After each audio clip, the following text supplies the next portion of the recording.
এর জন্য তো সেটার জন্য কোন কোন জিনিসগুলো দায়ী সেই জিনিসগুলো তো আমাদের দেখতে হবে। এবং দাসীদের সাথে এই কাজটা করা এটা তো মুসলিম সমাজে এটা একটা সংস্কৃতির মতো, তাই না? তাদের কোরআনে এই জিনিসটার অ্যালাউন্স আছে। দেখলাম উনি শুরুতে এসে যে জিনিসটা আমাদেরকে বলছিলেন যে আপনারা তো বললেন যে সম্মতি থাকলে দুইজন সেক্স করতে পারে, এইটা দিয়ে কিন্তু উনি শুরু করেছিলেন, তাই না? এটা দিয়ে যেহেতু শুরু করেছিলেন সেহেতু আমি দেখিয়ে দিলাম যে আহ, আমরা যেটা বলছি সেটা হচ্ছে দুইজন মানুষের ভেতরে যদি কমিটমেন্ট থাকে তাহলে আরেকটা সম্পর্কে যেতে হলে কমিটমেন্টটা ভালোভাবে ব্রেক করতে হবে দুই পক্ষ থেকেই, তারপরে অন্য একটা সম্পর্কে জড়াতে হবে। কিন্তু ওনারা যে মতাদর্শ প্রচার করেন, উনি এসে আমাদেরকে একটা দায় দিলেন, আমাদের উপর একটা দোষ চাপালেন যে আমরা মনে হয় এরকম একটা কিছু বলতে চাই। কিন্তু এরকম জিনিসটা তো আসলে ওনাদের ইসলাম বলে যে দাসীর সাথে করা বা চারটা বউ রাখা, অগণিত দাসী রাখা, এগুলো তো আসলে ওনাদের সংস্কৃতি, তাই না? ও আচ্ছা, এইবার বুঝলাম যে এতক্ষণ কি হইলো এবং কেন ইসলামের কথা বলাতে সাত করে গায়ে লাগলো এবং কেন হঠাৎ করে উনি, তো এইবার বুঝছি কাহিনীটা এতক্ষণ কি হলো, এবার বুঝছি ভাই। কি কি ঠিক হয়েছে আছে। ভাই বলেন তো।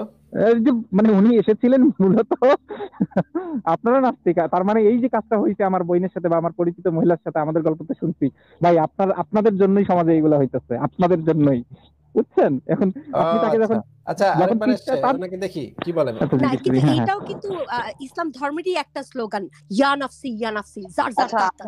মানুষের আমি কথা কোনো খবরই নাই ভাই, ইয়া নাফসি আপনার ইয়া নাফসি, এই জন্যই খালি আচ্ছা বারবার আমি আমার বোনের কথা কয় আর কি, মানুষের শেষ কথা কইতে ভুলে যায়। করতে দিন প্লিজ। আপনি যদি কথা শেষ প্রশ্নটা শুনুন, প্রশ্নটা করতে দিন প্লিজ। আমি বারবার আমার কাউকে, আপনারা এখানে সবার মতামতের কথা জানতে চাচ্ছি। আমি কোনো ধরনের কোনো সেই ধরনের তথ্য আপনাদেরকে দিচ্ছি না। আমি বলেছি শুধু যে আমি যে কথাটা বলছি সেটা আপনাকে শেষ করতে দেননি। যে গত রাত্রে আমি একটা যে শোনার পরে আমার মনে হলো যে আপনাদের সাথে সেটা শেয়ার করা যায় কিনা। যে সে যখন ওই লোক থেকে আর কি নিজেকে দূরে সরায় নিতে চাচ্ছিল, তখন সেখানে বাধা দেয় তার মা, তার ভাই, তার আত্মীয় স্বজন। সবাই তাকে বলে যে তুমি আহ তালাক দেওয়া ঠিক না, তুমি এটা আমাদের ফ্যামিলিতে নাই। এবং ওই মেয়েকে অনেক যুদ্ধ করতে হয়, অনেক যুদ্ধ করে রেডিও, যে আপনি যদি দেখেন তাহলে ওই রেডিও, আমাদের গল্প একটা চ্যানেল আছে, আপনি ওইখানে দেখতে পারেন। তো ওইটার যে কথাগুলো সেটা আমি আপনাকে জানাচ্ছি। এখানে আমি ইসলামের কথাও আনিনি, কোনো ধরনের কথা আনিনি। আমি শুধু গত রাতে যে জিনিসটা দেখেছি সেটা আমি আপনাদেরকে বলছি। আচ্ছা যে এখন একটু মিউট করেন, এখন একটু মিউট করেন, একটু বলি এখন একটু মিউট এই যে করেন। আপনাকে আমি কেন এই কথাটা বলেছি সেটা আমি বলছি, আপনি একটু মিউট করে রাখেন। শুনেন, আপনি শুরুতে এসে যে কথাটা বললেন আমাদেরকে, যে আপনারা তো বলেন যে সম্মতি থাকলে নরনারী সম্পর্ক করতে পারে, যৌনকর্ম করতে পারে, এই কথাটা আপনি শুরুতে এসে শুরুর দিকেই বলেছেন।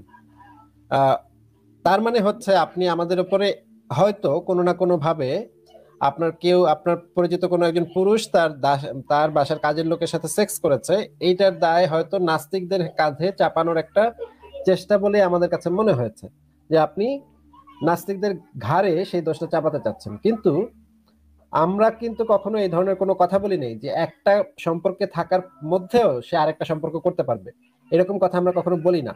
বরঞ্চ আমরা কিন্তু এই যে ইসলামে যে 4 বিয়ে একই সাথে 3-4টা যৌনসঙ্গী রাখা এবং দাসী টাসী রাখা, এগুলোর ঘোরতর বিরোধী।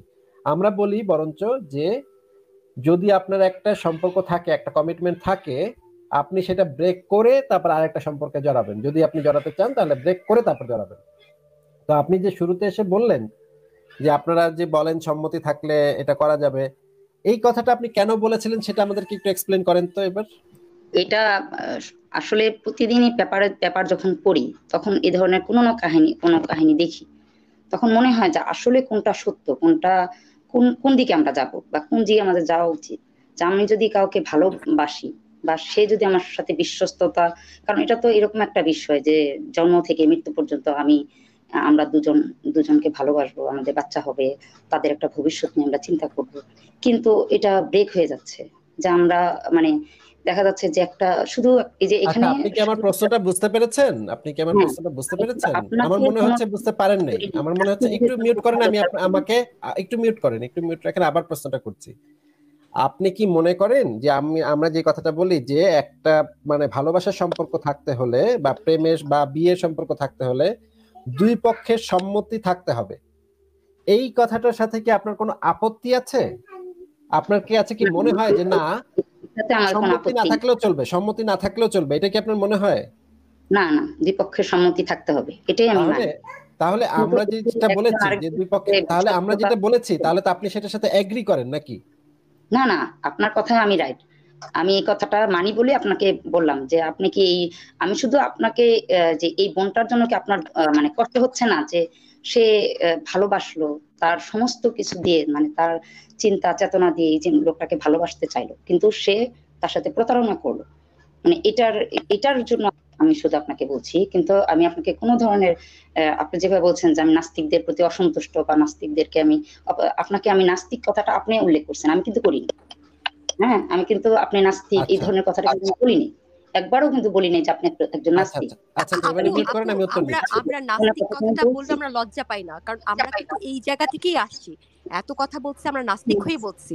সো এই যে আপনি হুম, এইমাত্র বললেন না যে আমরা নাস্তিক, আমরাই তুলছি, হ্যাঁ আমরা তুলবো নাস্তিক, আমরা তো নাস্তিক, সমস্যা কি? না, এটাতে আমি সমস্যা বলছি নেই। যে এই কিন্তু বোনটার আপনি, জন্য কি আপনাদের ঠিক একটু আছে, কষ্ট হয় না? আপনি প্রথমে আপনি একটা কি কথা একটু বলছেন যে সমবেদনা পেপারে যে আমরা পড়ি, দেখাতে আপু পারেন না যে আপু বোনটা অনেক আপু কষ্ট করছে এবং আপু তার আপু আত্মীয় স্বজন, বাবা মা ভাই, না না সরি, বাবা না, বাবা মেয়েটার পক্ষে ছিল, কিন্তু ভাই বোন এবং সম্পত্তি থেকে ঠিক বঞ্চিত আছে, করার চেষ্টা এগুলা করছে। পার্সোনাল প্রবলেম, এগুলাতে একটু পরে আসতেছি। আপনি একটা কথা একটু আগেও বললেন যে আমরা যে প্রতিদিন পেপারে পড়ি, এখানে কি হবে।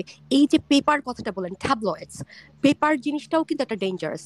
এগুলাকে আপনি যদি ফেসবুকে যান, আপনি অনেক ধরনের হোক্স নিউজ দেখবেন। হোক্স, এটাকে হোক্স বলা হয় ইংরেজিতে। সেটা কিরকম, যেমন আমি নিজেও দেখছি, আমি যখন মুমিন ছিলাম, হিজাব করতাম, হঠাৎ করে দেখলাম যে সিএনএন এর একটা খবর যে অমুক একটা জায়গায় ফুল ফোটে তখনই যখন ফজরের আজান দেয়, মাশাল্লাহ মাশাল্লাহ মাশাল্লাহ সুবহানাল্লাহ।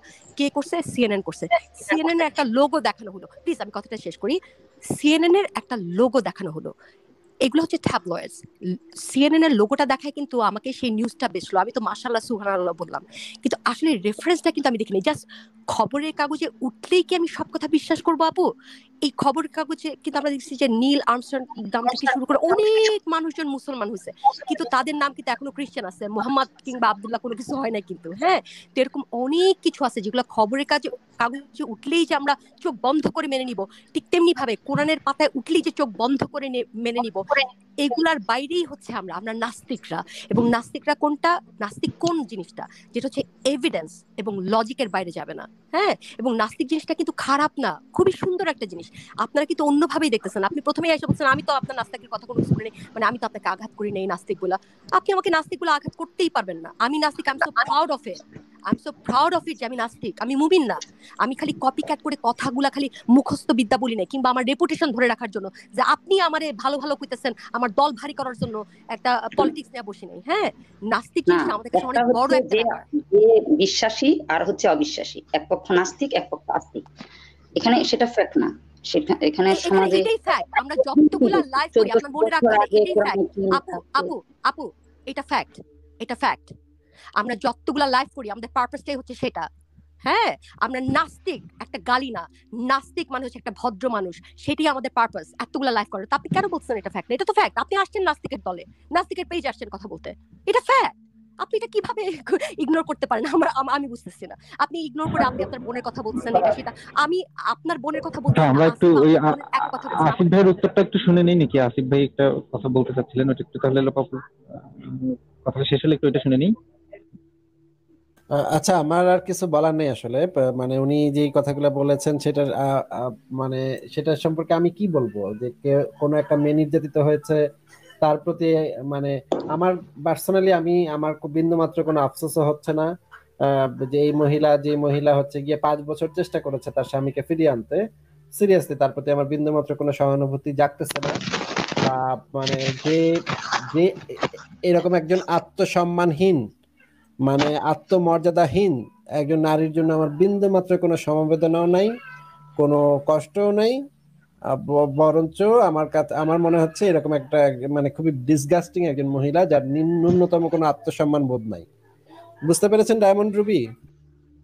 হ্যাঁ, আবারও বলে দিচ্ছি, যারা হচ্ছে গিয়ে এই স্বামীর লাথি গুতা খেয়ে স্বামীর পায়ের তলায় বসে থাকে, স্বামী হচ্ছে গিয়ে কাজের বেটির সাথে ঘটুর মটুর করে তারপরে পায়ের কাছে বসে থাকে, এইরকম মহিলার জন্য বিন্দু মাত্র কোনো সহানুভূতি নাই আমার। আপনি বোধহয় আমার কথাটা বুঝতে পারেননি।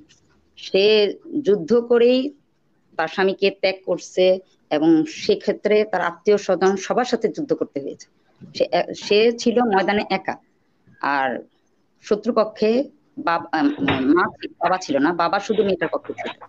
মা, ভাই, বোন, আত্মীয় স্বজন সবাই ছিল মেয়েটার বিরুদ্ধে, এবং মেয়েটা ওই শত্রুপক্ষের সাথে যুদ্ধ করে পরাজিত করে শত্রুপক্ষকে সে জয়ী হয়েছে, এবং সে তখন আরেকটা স্বামী হিসেবে আরেকজনকে সঙ্গী হিসেবে বেছে নিয়েছে। কিন্তু এই কষ্টটা করতে হয়েছে তাকে 5 বছর। না না, মানে এই 5 বছর মানে যুদ্ধটা যে করেছে সেটা কখন? ঠিক আছে, ডায়মন্ড রবি, যুদ্ধটা যে করেছে যুদ্ধটা কখন? মানে যখন বদলাতে পারলো না তারপরে তো নাকি? বদলাতে চেষ্টা করার পরে তো নাকি? সময় নিয়েছে। যেহেতু একজন ভালোবাসার মানুষ কে হুট করে কেউ মানে বলুক খারাপ, আমার সন্তানকে কেউ খারাপ বলবে, সেটা কিন্তু আমি কখনো সহ্য করতে পারবো না। তাই তার স্বামীকে কেউ খারাপ বলুক এটা সে চায়নি। সে বুঝেছিল যে যদি সে ফিরে আসে বা যদি ভালো হয়, তাহলে তো আসিফের কথাটা ঠিকই আছে, আমিও আসিফের সাথে একমত তো তাহলে। অমিত ভাইয়ের কোনো সহানুভূতি আছে? অমিত ভাই, না না, আমার কোনো সহানুভূতি নেই। আর আর আমার কাছ থেকে সহানুভূতি কি নিয়ে কি লাভ হবে আমি সেটাও বুঝতে পারছি না, আমি যে কি সলিউশন দেবো সেটাও বুঝতে পারছি না। আমারও একেবারেই সহানুভূতি নাই। ওই ডায়লগটা যে দিল না যে আমার বাচ্চাকে কেউ কিছু বলুক আমি মেনে নিব না, আমার স্বামীকে কেউ কিছু বলুক মনে নিব না, মাইন্ডের স্বামীর কথা বলবো আর নিজের স্বামীর কথা মেনে নিব না, এটা তো একটা প্রবলেমেটিক ডায়লগ, তাই না? নিজের বাচ্চাকে কেউ কিছু বলুক মেনে নিব না, কেন রে ভাই? এটা একটা প্রবলেমেটিক ডায়লগ। কেন? নিজের বাচ্চা হইছে বলেই কি প্রবলেম থাকতে পারে না? আমি মেনে নিব না, এটা একটা প্রবলেম। ভাই আমার বাচ্চা যদি ধর্ষক হয় তাহলে আমি সরাসরি বলবো আমার ছেলেটা ধর্ষক হয়েছে, ওইটারে পুলিশে ধরে নিয়ে যা, পুলিশ আয় এটা ধরে নিয়ে যা। Exactly same here. আমার বাচ্চাকে বললে আমি মেনে নিব না, আমার বোনের ক্ষেত্রেই আমি থাকবো, আমার স্বামীর ক্ষেত্রে থাকবো, আর বাকি বেলায় ফুক্কা। কেন রে আপু একবার নিজেকে চিন্তা করো, কেন এটা, এই চিন্তাধারাটাই আপনার কেন আসলো? লোপাটি উনি চলে গেছেন, কথা বলতেছেন। লোপাটি উনি চলে গেছেন, উনি জান নাই, মাতুব্বর ভাই চলে গেছে। ও মাতুব্বর ভাই, আচ্ছা সরি মাতুব্বর ভাই চলে গেছে, সরি ওকে। আপু আপনি এরকম ডায়লগ দিবেন, মাতু কষ্ট পেয়ে চলে গেল, আপু এটা ঠিক হলো না আপু। আচ্ছা আমাদের এই প্ল্যাটফর্ম থেকে কেউ আসলে এই নারীর প্রতি মানে নারী, উনি যে নতুন জীবনে গেছেন সেটার জন্য ওনাকে অভিনন্দন, সেটার জন্য ওনার জন্য শুভকামনা। কিন্তু উনি যেই সময়টা পার করেছেন স্বামীর দোষ লুকিয়ে রাখার জন্য, সেটার প্রতি বিন্দু মাত্র আমাদের কারো কোনো সহানুভূতি নেই। অমিত ভাই কিছু বলছিলেন বোধহয়। হ্যাঁ, আমি সেটাই বলছিলাম যে ব্যাপারটা হচ্ছে আমরা তো প্রথমত এই বিষয়ে কোনো সলিউশন, মানে এই ব্যাপারটা কেন উত্থাপন হলো আমাদের কাছে, আমি সেটা বুঝলাম না। আমি কি সলিউশন দেবো বা কিছু বলবো, কি বলবো, মানে এটাই বলার যে এই যেটা আপনি বললেন এক্ষুনি সেটাই বলার। আব্দুল ভাই আপনি একটুখানি মিউট করে রাখুন প্লিজ, আপনার ওখানে প্রচুর নয়েজ আসছে। Thank you. এটা মানে এটা একটা সত্যি মানে কোনো রকম এটা ইয়ে করার তো কোনো ব্যাপারই নয়, ফাইট করেছেন তার জন্য definitely hats off, you really great, মানে অসংখ্য অভিনন্দন। কিন্তু দ্যাটস অল, মানে তার বেশি আর কিছু বলার নেই। একটা মানুষ যদি নির্যাতিত হতে চান তাহলে তাকে আর কতটা কিছু বলা যায়, নির্যাতিত না হওয়াটাই তো ভালো, সেটুকু তো ইয়ে থাকতে হবে। আমি সরি, মাঝখানে আমার অরিজিনাল ভয়েস, গুড গ্রেট। এবার ঠিক আছে না? আচ্ছা অসাধারণ। আমি একটু কাঠখোট্টা কথা বলি, আমি একটু কঠোর কথাও বলি, আবার একটু রোমান্টিক কথাও একটু বলি। সেটা হচ্ছে জীবনের প্রত্যেকটা প্রেম হচ্ছে প্রথম প্রেম। জীবনে একমাত্র প্রেম বলতে কোনো কথা নেই। একমাত্র প্রেম বা একজনের জন্য জীবন দিয়ে দিব এই টাইপের কথা যারা বলে, আসলে তাদেরকে আমার একটু অবুঝি মনে হয়। আর একটা ব্যাপার হচ্ছে এই যে সেই মানুষটার সাথেই থাকতে হবে আমার লাত্তি কুত্তা খেয়ে, এই চিন্তাটা খুবই বাজে একটা চিন্তা। যেই লোকটা খারাপ তারে খারাপ বলবে না কেন, মানে স্বামীকে খারাপ যাতে না বলে এই জন্য আমি সব সহ্য করছি, আমি চেষ্টা করছি ফিরায় আনার, না, এটা করাটা ঠিক না। কারণ কোনো নারীকেই, মানে স্বামীর কাছে মা হইতে চেষ্টা করা নারীকে আসলে সহানুভূতি দেখানো যায় না। তাকে মা হইতে বলছে কে? মানে সে কি মা হওয়ার জন্য সঙ্গী হয়েছে? ভালোবাসছে, আপনিও বলছেন যে সে ভালোবেসে যেই মানুষটা এই কাজটা করতে পারছে, ভাই ওই দিনই তো তার সাথে ভালোবাসা শেষ। এরপরে যেটা হবে সেটা হচ্ছে ডিলিং হবে, চুক্তি হবে, কথাবার্তা হবে, সেটেলমেন্ট হবে। এরপরে আর তো ভালোবাসা থাকার আর জায়গা নেই। একটা মানুষের জীবনে যখন দ্বিতীয় আর একটা মানুষ আসে, আমি অন্ততপক্ষে সবসময় আমার পরিচিত জনদেরকে সাজেস্ট করি দ্বিতীয় জন যদি বেছেই নিতে হয়, মানে যদি অপশন থাকে দ্বিতীয় জনের কাছে যেতে, অথবা কারো কাছেই না যেতে, নতুন কারো, মানে ওই দুজনের কারো কাছে না যেতে। প্রথম জনের সাথে যদি তার ভালোবাসা থাকতোই তাহলে তো দ্বিতীয় জন আসতো না, দ্বিতীয় জন তো তার লাইফে আসতোই না। তো জীবনের প্রত্যেকটা প্রেমই প্রথম প্রেম। তো জীবনে এই যে প্রথম প্রেম, এরে ছাড়া বাঁচবো না, এই টাইপের কথাবার্তাগুলো বলাটা ঠিক না, যে তারে ছাড়া আমার জীবনটা অচল, এই টাইপের চিন্তা ভাবনা থেকে দূরে রাখা উচিত নিজেকে। আর তার জন্য তো অবশ্যই জীবন ক্ষয় করার কোনো মানেই হয় না। আর একটা বিষয় হচ্ছে ওই যে আপনি বললেন যে সে অনেক কষ্ট করার পরে আরো এখন নতুন একজনকে পেয়েছেন, না এটাও কিন্তু যদি এটা এমন হয়ে থাকে যে উনি কাউকে পেতে চেয়েছেন জন্য পেয়েছেন, এটা ঠিক করেননি। আমি বলবো ভাই, জীবনে একজনকে দরকার কেন দরকার, আর দরকার হইলে একজনের সাথে থাকবে, এটাও ঠিক না। মানে কেন, মানে একা থাকতে সমস্যাটা কোথায়? আর যদি কারোর সাথে থাকতে হয় সেটা ভালোবাসার মানুষের সাথে থাকলাম, সেটা কেন আমি মানে জাস্ট থাকতেই হবে, বিয়ে করতেই হবে তাই কাউকে বিয়ে করলাম, এই চিন্তা ভাবনাগুলো থেকে বের হয়ে আসা উচিত। আর আপনি তো নিজেও বারবার বললেন, আমি আপনাকে ওই জন্য কনফার্ম হইলাম যে সে যুদ্ধটা যে করছে, কখন যুদ্ধ করছে, আগে চেষ্টা করছে তারপরে, নাকি না প্রথম থেকেই যুদ্ধ করছে? আপনি তো বলেই দিলেন যে না, সে আসলে যুদ্ধটা করছে হচ্ছে প্রথমে আগে নিজে চেষ্টা করছে, দেখি তো সে ফিরে আসে কিনা, সে ভালো হয় কিনা। কেন, মানে তাকে কেন চেষ্টাটা করতে হবে? ওই চেষ্টাটা যে অপরাধটা করেছে সে কেন করবে না? সে ওই চেষ্টা করবে, সে চেষ্টা করবে তার মন জোগানোর, তার হাতে পায়ে ধরবে, প্লিজ মাফ করে দাও, কত কি হবে সেখানে, সে এরকম তো হওয়ার কথা, তাই না? আচ্ছা, এনিওয়ে, ডায়মন্ড রুবি, আপনি আর কিছু বলতেন আমাদেরকে ওই বিষয়ে আজকে? মাতু আমি না, একটু আজকে আর কিছু বলবো না। মাঝে মধ্যে একটু মনে অবাক হয় যে হতে কিছু চাচ্ছি। কিছু জিনিস শেয়ার করি, যদি করতে চাই তাহলে তো সমস্যা নাই না। না না, সমস্যা নেই। নিঃসন্দেহে। মাতু আমি কি একটু অমত করতে পারি তোমার কথায়, please, if you don't mind? হ্যাঁ হ্যাঁ, জি জি, শিওর শিওর শিওর। এই যে আপনি একটা কথা বললেন যে আমি হয়তো বিয়ে করছি একজনকে, ভালোবাসাটা দ্বিতীয়বার আসবেই না যদি প্রথম ভালোবাসাটাই থেকে থাকে, এরকম একটা কথা বলছেন আপনি। কিন্তু আমরা কিন্তু না সেটা না না, আমি এটা বলিনি, আমি বলছি যে বিয়ের সাথে এটা ইরিলেভেন্ট। আমি বিয়ের সাথে আমার বক্তব্য একেবারে ইরিলেভেন্ট, বিয়ে আলাদা জিনিস। মানে আমি বললাম যে একটা মানুষের সাথে সম্পর্কে আছে, এর মধ্যে আরেকজনের সাথে তার সম্পর্ক তৈরি হলো, তার মানে প্রথম জনের সাথে তো সম্পর্কটা তো আর বাকি নেই। আর যদি হইতে পারে, আরেকটা জিনিস হইতে পারে, এটা অবশ্য অবাক করার মতো কিছু না, যে তার আসলে দুজনকেই ভালোবাসে দুজন, এটা অবশ্য হইতে পারে। এক্স্যাক্টলি এই কথাটাই বলতেছি যে কিন্তু যেখানে ক্লিয়ার থাকে, স্বচ্ছতা থাকে, হ্যাঁ, এটা হচ্ছে ইম্পর্টেন্ট কথা। কাউকে যাতে কোনো ধরনের কোনো কারচুপি করে যে হ্যাঁ তোমার জন্যই আমার হৃদয়, কিন্তু বাইরে যে আমি গোলাপ বাড়তেছি অন্যান্য জায়গায়, ইটস আ প্রবলেম। আর আরেকটা ব্যাপার হচ্ছে যে বাংলাদেশে যেটা হয় যে মেয়েদেরও কিন্তু অনেক সমস্যা আছে। মেয়েরা চিন্তা করে যে একটা জামাই খুঁজবো, টাকা পয়সা সেরকম ইনকাম করবে, দেনমোহর পাবো, দেনমোহর পায়টায় আমি তার সংসার গুছাবো এবং খায়টায় সেরকম রেস্টুরেন্টে খাবো, তার টাকা উড়াবো, স্বামীর টাকা উড়াবো, এবং সেরকম মুটকি হব। কিন্তু স্বামী তারপরও আমার প্রতি বিশ্বস্ত থাকবে কেন? কারণ আমি তো তার বউ। এটাও একটা প্রবলেম। হ্যাঁ, এই বউটার এটা প্রবলেম কেন হচ্ছে? কারণ সে ফ্রিতে চাইছে সবকিছু। সে নিজে হয়তো ভালো আছে, সত্যি আছে, কিন্তু সবকিছু ফ্রিতে চাইছে। স্বামীর টাকাটাও কিন্তু ফ্রিতে। এটা হেলদি না। যে কোনো কিছু হেলদি তখনই হয় যখন ব্যালেন্সড হয়। এখনকার বাংলাদেশে বেশিরভাগ মানুষ পরকীয়া প্রেমে লিপ্ত। কেন? মেয়েরা ওই যে দেনমোহরের টাকা, জামাইয়ের টাকা, ওইটাতে মজা নিতে চাইতেছে, আবার একই সাথে আমি একটা বউ থাকবো সেটারও মজা নিতে চাইতেছে। এটা একটা প্রবলেম। স্বামীরা তো ওইভাবে দিতে পারবে না। তোমার তো তাহলে স্বামীরও যে অ্যাট্রাকশনের জন্য দেনমোহরের বাইরেও খালি পোলাপান পয়দা করা ছাড়াও আরো যে অনেক কিছু আছে সেগুলো তো মিটাতেছে না। কেন? ওই যে আমি একটা বউ হয়ে আছি, হ্যাঁ ঠিক আছে।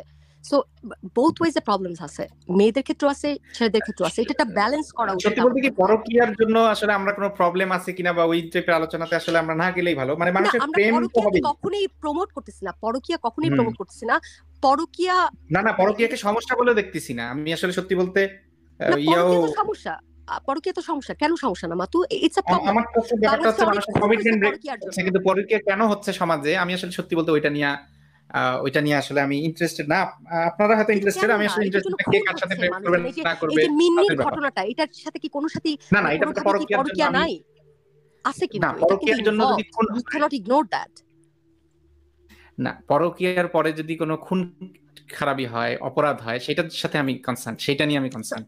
এই পরকীয়া জন্য নিয়ে তো কনসার্ন না এই আগে কারণে যে আগে একটা কি মানুষ আগে কি স্বরবর্ণ ব্যঞ্জন বর্ণে গিয়েই তো আমি একটা বাক্য তৈরি করতে পারবো, তাই না? তো না, মূল একটা মানুষের প্রবলেমটাও তো মানে আমাকে আগে সার্ট করতে পরকীয়া হবে। হচ্ছে এক ধরনের চিটিং। হ্যাঁ, একটা মানুষের সাথে কমিটমেন্ট ব্রেক করা, সেটা তো কিন্তু সেটাকে সমাজের সমস্যা মনে করে, মানে সেটা নিয়ে আসলে সেটার পিছনে আবার কারণ খুঁজে বেড়াবো। এটা আমি বলছি যে পরকীয়ার জন্য কারণ নাই কোনো, পরকীয়াই, ওটার আবার পিছনে কোনো কারণ নাই। একটা মানুষ কেন ভালোবাসবে এটার কোনো কারণ হয় না, সেটা বলতে চাচ্ছিলাম। না, পরকীয়া সেটা কারণে তো ঠিক সমস্যা আছে। তৈরি হয়নি। পরকীয়ার হ্যাঁ, কারণও আছে, কিন্তু পরকীয়ার জন্য কারণগুলো কারণ, ইগনোর করা ঠিক না। কোনো কারণ নাই। আপনি একটা কারণ দেখান, একটা কারণ দেখান। পরকীয়ার কারণ অনেক হইতে পারে। যেমন আমি একটা দেখছি, আমারই একটা বান্ধবী এখানে ইংল্যান্ডে থাকে। সে নিজে রান্না করে। কেন? তার স্বামী পুরুষ মানুষ কিভাবে রান্না করবে, এটা কখনোই ঠিক না।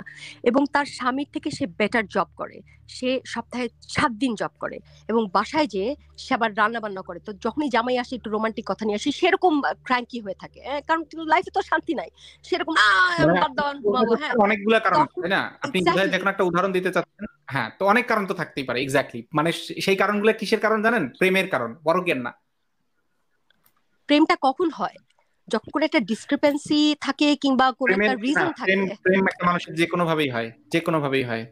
প্রেম যে কোনো ভাবেই হয়, আপনি একটু ভেবে দেখেন। প্রেম যে কোনো ভাবেই হয়।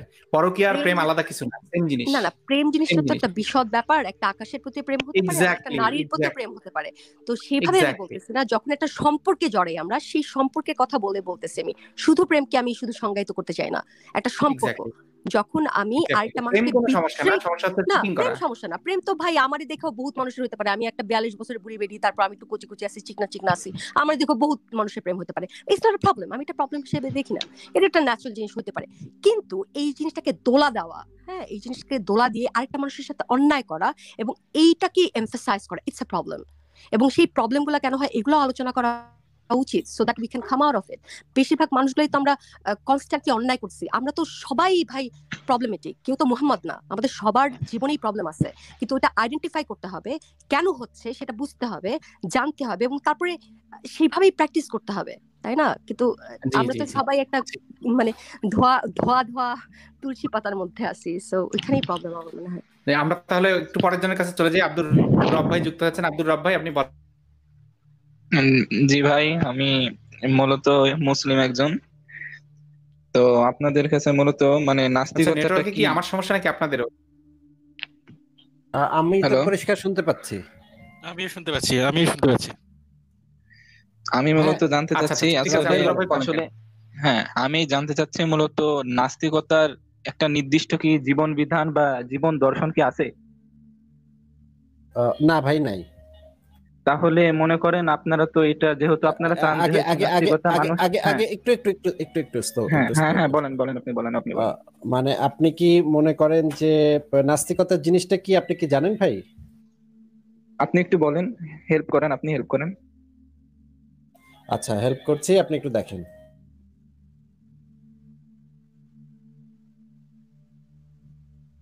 এই যে স্ক্রিনে একটা ওয়েবসাইট দেখতে পাচ্ছেন ভাই, হুম। এই জি ওয়েবসাইটে এই জি। যে দেখেন, এই যে উত্তর সমূহ, এই যে এই বাটনটাতে চাপ দিবেন। হ্যাঁ, কিন্তু হ্যাঁ, আমি একটু আমি একটু একটু আপনি শুনে নেন, একটু শুনে নেন, হ্যাঁ, একটু বলেন শুনে বলেন নেন। বলেন বলেন। এই যে এই যে এই পাতাটার নাম হচ্ছে কি, একটু পড়েন তো ভাই, এখানে কি লেখা, একটু জোরে জোরে পড়েন তো ভাই। বহুল জিজ্ঞাসিত প্রশ্নের উত্তর আমাদের উদ্দেশ্য। হ্যাঁ, তারপরে বহুল জিজ্ঞাসা, আমার না না, হুম, আর পড়তে হবে না। বহুল জিজ্ঞাসিত প্রশ্নের উত্তর, এটার মানেটা কি ভাই বলেন তো? মানে এক প্রশ্ন যারা বারবার করছে সেটার উত্তর দেয়া আছে। হ্যাঁ, এই তো খুব ভালো বলতে পেরেছেন। হুম এখন এই যে এই পাতাটাতে এই যে এক প্রশ্ন যেগুলা হচ্ছে কি বারবার বারবার করেন আপনারা, সেইগুলা সমস্ত কিছুর উত্তর দেয়া আছে। ধর্ম কাকে হুম বলে, নাস্তিকতা কাকে বলে, নাস্তিকতার সংজ্ঞা কি, সমস্ত কিছু এখানে হুম, কিন্তু একদম সিরিয়ালি। একটু শুনে নেন ভাই, আসলে আগে আগে হ্যাঁ, একটু বলেন শুনে বলেন, নেন আচ্ছা ভাই, আগে বলেন একটু বলেন শুনে নেন, বলেন বলেন। মাঝখানে কথা বলেন না, আগে একটু শুনে নেন। এখানে সমস্ত এই যে আপনার এই প্রশ্নগুলো সমস্ত কিছুর উত্তর এখানে লেখা আছে। তো আমরা তো এই অনেক লাইভ করেছি, অনেকগুলো লাইভে এই জিনিসগুলো আলোচনা করেছি, অসংখ্যবার এই কথাগুলো বলা হয়েছে। তারপরেও তারপরে আপনার প্রশ্নকে আমরা সম্মান জানাই, আপনি প্রশ্ন করেছেন, খুবই ভালো কথা। কিন্তু ভাই আপনি যদি একটু পরে আসতেন তাহলে আমাদের মানে একটু সময়টা বেঁচে যেত, সময়টা বেঁচে আচ্ছা, যেত আমি যে আমাদের একটা কথা মানে ভাই ভাই আমার কথাটা শেষ হ্যাঁ, হয়নি তো ভাই, একটু শুনে নেন, একটু শুনে নেন। তাহলে আমাদের সময়টা বেঁচে যেত, আমাদের একই কথার পুনরাবৃত্তি করতে হতো না। ঠিক আছে? এই যে দেখেন, এখানে সমস্ত কিছু সুন্দরভাবে লেখা আছে, সুন্দরভাবে সাজানো গোছানো আছে। যদি একটু পরে আসতেন তাহলে আমাদের এই কষ্টটা করতে হতো না। একই কথা প্রতিদিন বলতে আমাদেরও তো ভালো লাগে না, বুঝেন না? যে একই কথা প্রতিদিন আমাদের বলতে হয়, একই কথা আবারও বলতে হয়, আবারও বলতে হয়। কতদিন ভালো লাগে বলেন? আচ্ছা ঠিক আছে। এবার আমি প্রশ্নটা করি, তাহলে আমি প্রশ্নটা এখনো আসিনি, এটা হচ্ছে আমার মূল কথা। না, আপনাকে যেটা জিজ্ঞাসা করেছি যে আপনি তো নাস্তিকতার সংজ্ঞাটাই জানেন না। হ্যাঁ, সংজ্ঞাটা না জেনে আপনি কিভাবে সিদ্ধান্ত নিচ্ছেন যে নাস্তিকতার একটা জীবন বিধান থাকবে? যেমন ধরেন, আপনাকে আমি একটা কথা জিজ্ঞেস করি, পদার্থ বিজ্ঞানের কি কোনো জীবন বিধান আছে ভাই? আপনি আমার যেটা বলতে চাচ্ছি সেটা বুঝতে একটু মনে হয় সমস্যা হয়েছে আপনার। না না না না, আমি আমি এখানে আপনাকে জীবন আমি বিধান আপনাকে বলতে, বিধানটা আমি বলতে আমি আপনাকে আইনকে আমি বোঝাচ্ছি, আপনাকে আমি আমি আইনকে আপনাকে বোঝাচ্ছি। আপনি যেটা বোঝাতে চাইছেন সেটাই বোঝাচ্ছি। আপনি আমার এই প্রশ্নের হুম, উত্তরটা আগে দেন, তাহলে আপনি বুঝতে পারবেন যে আমি আপনাকে কেন প্রশ্নটা করেছি। আচ্ছা আপনি ঠিক একটু আছে। বলেন তো ভাই, যে পদার্থ বিজ্ঞানের কি কোনো জীবন বিধান আছে? না, পদার্থবিজ্ঞানের কোনো জীবন বিধান নাই। আচ্ছা, হুম, সক্রেটিসের যে দর্শন, সক্রেটিসের দর্শনের কি হুম। কোনো জীবন বিধান আছে? দর্শনের আবার জীবন বিধান কিভাবে থাকে? মানে সক্রেটিসের যে দর্শন, সক্রেটিস যে কথা বলে গেছে সেটার তো কোনো জীবন বিধান নাই, তাই না? না, একটা আইনের বা দর্শনের কি করে জীবন বিধান থাকে? হ্যাঁ, আমিও সেই কথাটাই বলছি যে নাস্তিকতার জীবন বিধান থাকতেই পারে না, কারণ কারণ হচ্ছে বাই ডেফিনেশন নাস্তিকতা, নাস্তিক নাস্তিক্যবাদ বা নাস্তিকতা এই জিনিসটা হচ্ছে প্রমাণের অভাবে ঈশ্বরের অস্তিত্বে যারা অবিশ্বাস করে বা বিশ্বাসের ঘাটতি যাদের আছে, বিশ্বাসের অভাব যাদের আছে, তাদেরকে নাস্তিক বলা হয় এবং এই স্ট্যান্ডটাকে নাস্তিকতা বলা হয়। ঠিক আছে, এখন আপনি আমাকে বলেন যে এই স্ট্যান্ডের আবার জীবন বিধান কেন থাকবে ভাই? যেমন হ্যাঁ, পদার্থবিজ্ঞানের যেমন জীবন বিধান থাকার প্রশ্ন আসে না, সেরকম নাস্তিকতারও তো জীবন বিধান বিধান থাকার কোনো প্রশ্নই আসে না। জীবন বিধান কেন থাকবে? আচ্ছা, তাহলে আমরা যদি দৈনন্দিন আইনের জন্য মানে আইনের সহায় আমাদের তো আইনের সহায়তা তো নিতে হবে কোনো কিছু পরিচালনা করতে গেলে, তাহলে সেটা কি কোনটার উপরে ভিত্তি করে নিব আমরা? আচ্ছা, না এখন এই নাস্তিকতার সংজ্ঞার ভিতরে আরেকটা জিনিস আছে যে নাস্তিকতা আসলে নির্ভর করে যুক্তি, প্রমাণ, তথ্য, উপাত্তের উপরে। ঠিক আছে, নাস্তিকতার ভিত্তি হচ্ছে যুক্তি, প্রমাণ, তথ্য, উপাত্ত। বুঝতে পেরেছেন ভাই? হ্যাঁ, এই জিনিসটা, এই পয়েন্টটা হ্যাঁ, বুঝতে পেরেছেন যে নাস্তিকতার ভিত্তি হ্যাঁ, হচ্ছে বুঝতে যুক্তি, পেরেছি, বুঝতে প্রমাণ, পেরেছি, তথ্য, বুঝতে উপাত্ত। পেরেছি। তো আপনি যখন আইন করবেন, আইন করেন বা যা কিছুই করেন, জীবন বিধান তৈরি করেন, আইন তৈরি করেন, যা কিছুই করেন, সেইটারও ভিত্তি হতে হবে যুক্তি, প্রমাণ, তথ্য, উপাত্ত। হ্যাঁ, অবশ্যই। কোনো অন্ধবিশ্বাস না, যুক্তি, জি। প্রমাণ, তথ্য, উপাত্ত। হুম, নাস্তিকতারও ভিত্তি যেই জিনিসটা, আইনেরও ভিত্তি হবে ঠিক একই জিনিসটা, সেই যে যুক্তি, প্রমাণ, তথ্য, উপাত্ত। যেমন ধরেন, উদাহরণ হিসেবে আপনাকে আমি বলছি, যেমন ধরেন এই যে আমাদের সাথে মানে যারা যারা আছেন, এই যে জিনিসটা নিয়ে আমরা কয়েকদিন ধরে আলাপ করছি, যে অল্প বয়সী মেয়েদের বিয়ে দিলে কি কি সমস্যা হতে পারে। এখন আমরা পুরো পৃথিবীতে অনেকগুলা গবেষণা হয়েছে, গবেষণাগুলোতে দেখা গেছে যেইগুলো হচ্ছে যুক্তি, তথ্য, প্রমাণ, উপাত্ত, এগুলা আমরা সংগ্রহ করেছে, গবেষকরা সংগ্রহ করেছেন। ওনারা সংগ্রহ করে দেখেছেন যে অল্প বয়সী মেয়েদেরকে বিয়ে দিলে তাদের নানা ধরনের শারীরিক সমস্যা হয়, মানসিক সমস্যা হয়। এগুলো হচ্ছে জি, যুক্তি, অবশ্যই। প্রমাণ, তথ্য, উপাত্ত। ঠিক আছে, হুম, এবং এই যুক্তি, প্রমাণ, তথ্য, উপাত্তের উপর ভিত্তি করে হুম, আইনটা তৈরি হবে। আইনটা কি তৈরি হবে? যে বাল্য বিবাহ দেয়া যাবে না, বা 18 হুম, বছরের আগে বিয়ে দেয়া যাবে না। এবং জাতিসংঘ থেকে এই বিষয়ে রুলিংও আছে, জাতিসংঘ থেকে এই বিষয়ে মানে বলা আছে, প্রত্যেকটা দেশের সিগনেচার নেওয়া হয়েছে, প্রত্যেকটা দেশকে অনুরোধ করা হয়েছে, বলা হয়েছে যে তোমরা 18, তোমাদের দেশে যেন 18 বছরের নিচে কোনো মেয়ের বিয়ে না হয়। এখন এই যে এই আইনটা করেছে, এই আইনটা জাতিসংঘ যে সমস্ত দেশকে ফোর্স করতেছে, বলতেছে যে এই আইনটা তোমরা করো, মান্য করো। এটার ভিত্তি কি? এটার ভিত্তি হচ্ছে যুক্তি, প্রমাণ, তথ্য, উপাত্ত। এটা কারো বিশ্বাস কিন্তু না। ভাই এই জায়গায় তো একটু আমি ডিস্টার্ব দেখছি ব্যাপারটাই। আচ্ছা আচ্ছা, এটা বলেন কি কি ডিস্টার্ব দেখছেন। বলছি এই যে এই জিনিসটা কি মূলত বয়সের সংখ্যার উপর নির্ভরশীল না পরিবেশ আবহাওয়া এগুলোর উপর নির্ভরশীল বলেন তো, তার পরিপক্ক আচ্ছা, হওয়ার ব্যাপারটা? অমিত ভাই এই বিষয়ে যদি বলেন একটু। অমিত ভাই হচ্ছেন আমাদের ভেতরে, উনি একজন বিশেষজ্ঞ আছেন, উনি এই বিষয়ে বলবেন আপনাকে। হ্যাঁ, আচ্ছা, আপনার কোয়েশ্চেনটা আরেকবার করুন প্লিজ। আমি অ্যাকচুয়ালি মন দিইনি ব্যাপারটাতে, সরি। হ্যাঁ, আসলে এই যে জাতিসংঘ যে ব্যাপার করেছে যে 18 বছরের আগে নেওয়া যাবে না, এখন যদি সে পরিপক্ক আগে হয়ে যায় এবং তার প্রয়োজনটা যদি 18-র আগে হয়ে যায়, তাহলে তো হ্যাঁ, এটা কেমন, এটা কি দেখুন করে এখানে, সমাধান দিবে? আচ্ছা এরকম তো ব্যাপারটা নয়। দেখুন এখানে যে টিনেজাররা, মানে ধরুন হচ্ছে 18 বছরের নিচে, তারা যে মানে সেক্সুয়াল ইন্টারকোর্স করে, এরকম তো ব্যাপারটা করে না। ঠিক আছে, এরকম ব্যাপারটা তো নয়, তারা নিশ্চয়ই সেক্সুয়াল ইন্টারকোর্স করতে পারে। কিন্তু ব্যাপারটা কি হুম। হয়, ব্যাপারটা হচ্ছে যদি আপনি লিগালাইজ করেন ব্যাপারটাকে, হ্যাঁ, হ্যাঁ, হ্যাঁ, প্রথমত সেটা এটার একটা কথা বলছি। প্রাদুর্ভাব, সেটা একটা প্রথমত প্রাদুর্ভাব বাড়ে। ঠিক আছে, এইবার এই যে প্রাদুর্ভাবটা যদি যদি বেড়ে যায়, একটা ছোট মেয়েকে যদি বিবাহ দেন, ঠিক আছে, তাহলে তো যে অসুবিধাগুলো হয় সেগুলো তো হয়ই। যেমন ধরুন হচ্ছে এই মেয়ে, একটা বাচ্চা মেয়েটা, তার বৃদ্ধিটা বন্ধ হয়ে যায়, সে একটা তার যে নিউট্রিশন সেইগুলো থাকে না, সে একটা বাচ্চা জন্ম দিতে গেলে সেই বাচ্চাটা বড় হয় না, জন্ম দেওয়ার সময় অসুবিধা হয়, দেখা যায় যে সেটা অবস্ট্রাক্টেড ডেলিভারি, মানে বাধাপ্রাপ্ত হচ্ছে। এবারে ধরুন তার শিক্ষাটাও তো সম্পূর্ণ হয় না। এবারে আমি জানি না আপনার বয়স কত, আপনার কি বিবাহ হয়ে গেছে? না, না, আমার বয়স অনেক অল্প, আমি কলেজে আচ্ছা, পড়ি। অনেক অল্প। আচ্ছা, কলেজে পড়েন, ঠিক আছে। ধরুন হচ্ছে আপনার বিবাহ হবে, আপনি ছেলে পিলে হবে আপনার, ঠিক আছে।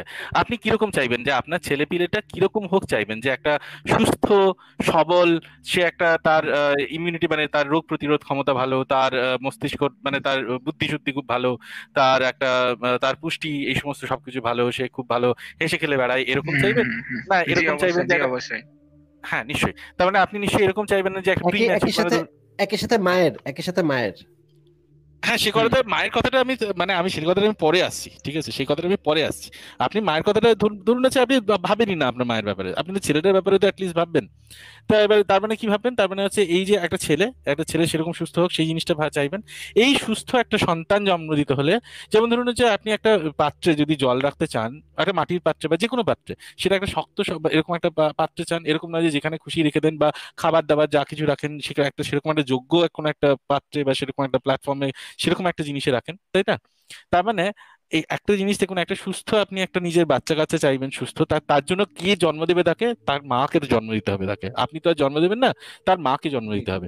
সেই মা যদি একটা সুস্থ স্বাভাবিক একটা পর্যায়ে যদি না পৌঁছয়, তাহলে সেটা জন্ম দিতে পারবে না। দ্বিতীয়ত, আপনি দেখবেন অধিকাংশ সমাজটা যেরকম কিন্তু আমাদের কিন্তু যেরকম ভাই সমাজ, ভাই হ্যাঁ আমি ভাই কথাটা শেষ করিনি, আর 1 মিনিট নেবো, আচ্ছা আর বলেন, আচ্ছা আর বলেন, 30 সেকেন্ড, বলেন। ঠিক আছে? হ্যাঁ দেখুন, আরো একটা ব্যাপার কি হয়, আরো একটা ব্যাপার হচ্ছে যে এই যে এই বাচ্চাটা যে শিক্ষা দীক্ষা, যে বেড়ে ওঠা সমস্ত কিছু, সেই শিক্ষা দীক্ষাটা ডেফিনেটলি মানে পিতার তো তাতে একটা ভূমিকা থাকে, কিন্তু মায়েরও অনেকটা ভূমিকা থাকে, ঠিক আছে?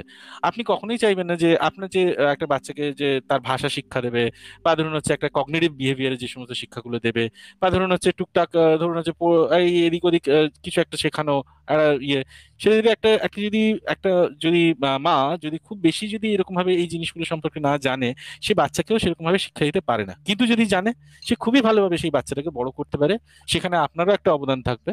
তো এই সমস্তগুলো কারণে একটা এই সমস্ত কিছু কারণে একটা বয়স সেট করা হয়।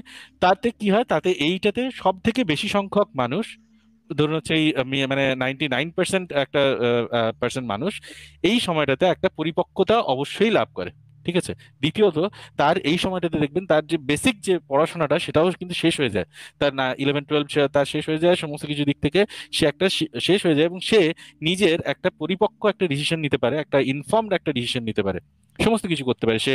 আপনার সাথে কাঁধে জি কাঁধ জি, মিলিয়েও বুঝতে চলতে পারছি। পারে। হ্যাঁ আমি এই সমস্ত, তাহলে আমি হ্যাঁ বলছি, তাহলে এইখানে যেহেতু 18 বছরের ব্যাপারটা অধিকাংশ আপনি বললেন, তার মানে 100%-এ ফুলফিল আসছে না, কিছু পার্সেন্টও আসছে। হ্যাঁ নিশ্চয়ই, আর যেমন ধরুন হ্যাঁ হচ্ছে হ্যাঁ, যেমন দাঁড়ান ধরুন দাঁড়ান একটা, দাঁড়ান একটু বলি, তাহলে ও ব্যাপারটা আচ্ছা, যদি কোনো বয়স নির্ধারণ ভাবে না করে যদি এটা কোনো মেডিকেল স্টেটমেন্টের মাধ্যমে আইনে নিয়ে আনা হয়, তাহলে কি হয় না, বেশি ভালো হয় না?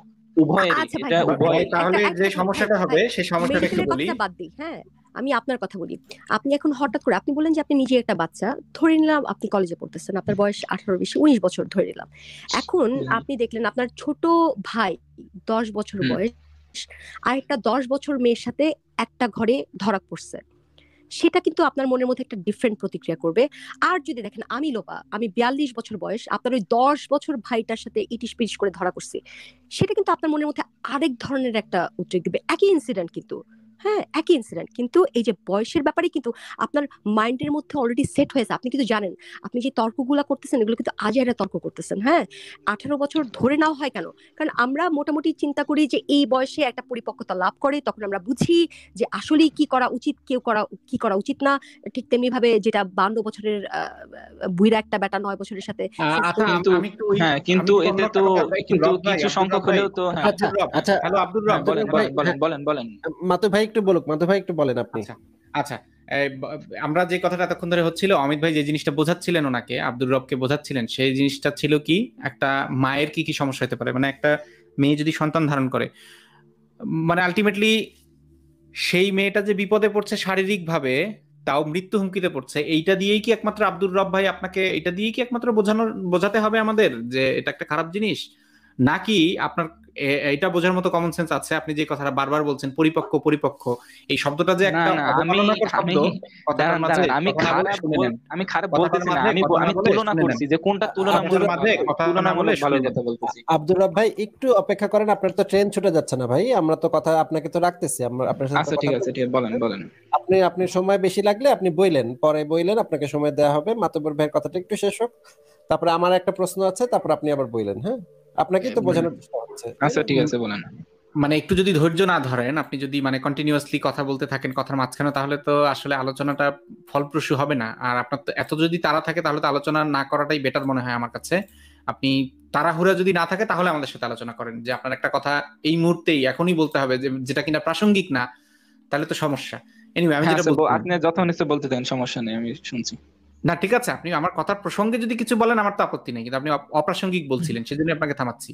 সেটা হচ্ছে একটা মানুষকে আপনাকে আর কি বোঝাতে হচ্ছে যে একটা মানুষের মৃত্যু ঝুঁকি আছে, এইটা একটা পয়েন্ট, যে এই রকম কেন হবে একটা মানুষের চয়েস, মানে আমার কোনো ঝুঁকি নাই, আমার কোনো বিপদ নাই, আমার কোনো ক্ষতি হবে না, বাট ভাই আমার খুশি, আমি আমার এটা লাগবে, সেই মানুষের যে সেই অধিকারটা আছে জাস্ট আমার চয়েস বলার, সেটা আমি জানি না আপনার মাথায় ঢোকে কিনা। এটা হচ্ছে একটা পয়েন্ট, প্রথম পয়েন্ট। দ্বিতীয় পয়েন্ট হচ্ছে পরিপক্ক পরিপক্ক পরিপক্ক শব্দটা যে বারবার ব্যবহার করছেন, এই শব্দটা যে প্রচন্ড পরিমাণে অবমাননাকর, এটা আপনি কি বোঝেন?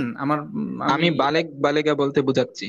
পরিপক্ক, বালেক বা বালিকা, এই শব্দগুলো আসলে মানে বালেগা বালেগা বালেক বালেগা বালেগা বালেক বালেগা পরিপক্ক, এই যে শব্দগুলো ব্যবহার করছেন বিয়ে প্রসঙ্গে, সেটাও তো অবমাননাকর কিনা আমার প্রশ্নটা সেই জায়গাতেই, যে একটা মানুষের বিয়ে হবে বা বিয়ের একটা বয়স নিয়ে কথা হচ্ছে, সেখানে তার শারীরিক পরিপক্কতা নিয়ে কথা হচ্ছে। বালেক কিন্তু শারীরিক বিষয়, বালেক বালেগা শারীরিক বিষয়। আপনি যদি ইসলাম সম্পর্কে জেনে থাকেন, না মানসিক ব্যাপারও আছে তো, না শুধু শারীরিক হবে ইসলামে না। বালেক বালেগা কে বলছে ভাই? ইসলামে বালেক বালেগা মানসিক বিষয় কে রেফারেন্স দেন? ইসলামে বালেক কাকে বলে, বালেগা কাকে বলে, রেফারেন্স দেন। মাতো ভাই মাঝখানে কি আমি ছোট একটা প্রশ্ন করবো ওনাকে? নিঃসন্দেহে আছি ভাই। আব্দুর রব ভাই, ধরেন আপনার বাসায় আপনার ছোট বোন বা ছোট ভাই আছে, যে অনেক ছোট, অনেক বাচ্চা, হ্যাঁ, এখনো কিছু মানে ধরেন 4-5 বছর বয়স, এবং সে আপনার বাসায় একটা ইলেকট্রিক তার আছে, যে তারটাতে হাত দিলে তাকে কারেন্টে ধরতে পারে, কিন্তু আপনার সেই ছোট বোনটা বা ভাইটার খুব ইচ্ছা হচ্ছে সেই কারেন্টের তারটা সে ধরবে এবং এটা দিয়ে একটু খেলবে। বা ধরেন আগুনের একটা ইয়া আছে সেইখানে, আহ, তার খুব ধরতে ইচ্ছা করছে, তার অনেক ইচ্ছা করছে, সে ধরতে চায়, এমন ধরতেই চায়, এমন কিছুতেই তাকে আপনি ইয়া করতে পারতেছেন না। এখন আপনি কি তাকে ধরতে দিবেন? জি না, কেন? কিন্তু কিন্তু সে তো চাচ্ছে ধরতে, আপনি কেন তাকে ধরতে দিবেন না ভাই? কারণ আমি তার ভালো চাই। হ্যাঁ, ভালো চান, এবং সে হচ্ছে, সেটার থেকে বড় কথা হচ্ছে সে এখনো বাচ্চা, তার এখনো সেইটুকু বোঝার, এই যে জিনিসটা সে চাচ্ছে সেই জিনিসটা তার জন্য ভালো নাকি মন্দ, এই জিনিসটা তার বোঝার মতো তার বুদ্ধি শুদ্ধি এখনো হয়নি, এটাই তো, তাই না? কারণ জি জি, এই যে এইটাতে ধরলে, হাত দিলে তার কি কি ফলাফল হতে পারে, এটার ফলাফল কি কি ঘটতে পারে, সেই জিনিসটা বোঝার মতো বুদ্ধি এখনো তার আসে নাই। এটাই তো সবচেয়ে বড় কারণ, তাই না ভাই?